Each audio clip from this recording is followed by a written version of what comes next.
a special edition of Amanda and Diane's Knit Along. We took a trip to the Fulton County Fair to see some needlework projects. Yes, and boy, did we find some. Check out what we found.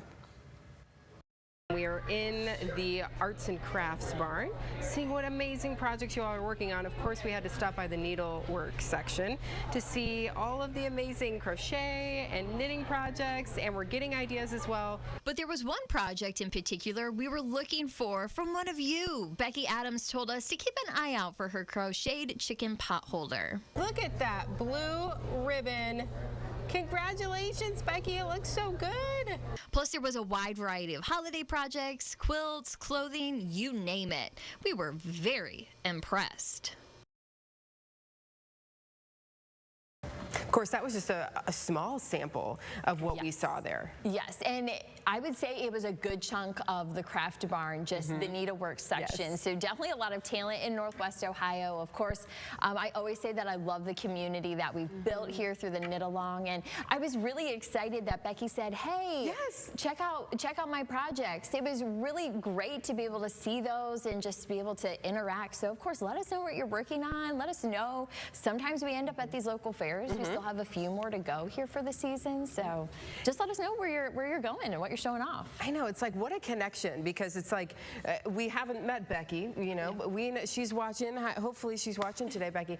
You know, but I feel like I kind of got to meet her a little bit. Right, you met her projects and her hard work, so it just, you know, is great, because then it's like, oh good, they have their finished projects, and I know we had talked, we're gonna try to make some projects for next year and see how we do. We haven't decided which fairs or what we're working on. We have some time though. We have some time, but we should definitely do that. It's gonna be on the list of things to do. Okay, speaking of the to-do list, I finished my baby hat. Okay, good deal. This is what Zainab Shaib, our morning reporter, received last week, a day, nick of time, Diane. She went on maternity leave like one day later. So I was like, I want to get this done before she left, and it looks great. You could sort of see, I mean, if you look closely, you could sort of see where I had my mistake and had to rip it out and fix it, but she didn't notice and she loved it. Hey, as long as she loves it, and every hat always usually has that worn look to it once, you know, you give it a little bit of love and you're sporting it around town, so it'll be just fine. Okay.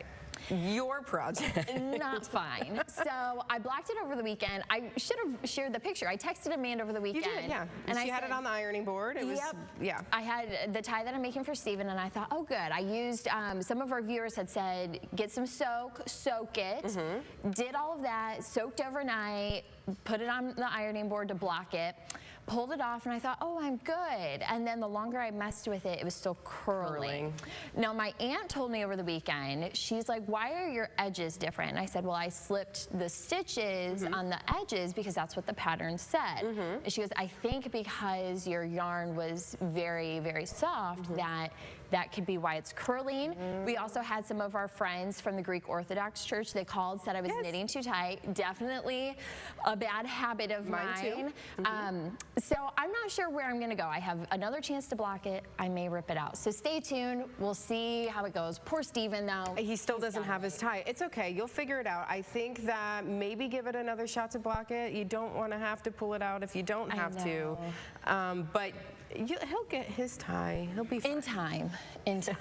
But still, send us what you're working on right now. You could drop it, of course, on our Facebook pages. You can find us, and we want to see what you're working on. You all are always working on something amazing all the time. We want to see it. That's right. And thank you, of course, for making Toledo's only live local 9 a.m. show part of your Wednesday morning. Wednesday morning. As if our Maya May could get any prettier, she is getting pampered this morning at Stila Salon in Sylvania. You can get a facial, a massage, and a grilled cheese this weekend. Maya has all the details on a big anniversary celebration coming up on Good Day.